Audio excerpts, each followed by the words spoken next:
What affects the cost of life insurance? When you apply for a life insurance policy, your health and lifestyle are taken into consideration to determine the cost of your insurance premium. By maintaining a healthy weight, avoiding cigarettes or other products containing nicotine, and controlling any existing medical conditions by following the advice of your doctor, you'll be able to apply for a life insurance policy with a low policy premium.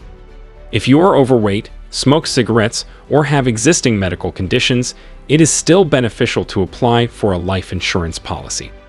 Once these negative factors are under control, you can request a reconsideration of the rating on your policy and potentially pay a lower premium. Thanks for watching.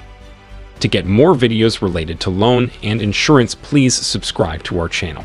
If you like this video, kindly share this with your friends and family. Don't forget to hit the like button. If you have any queries, please comment in the comment section.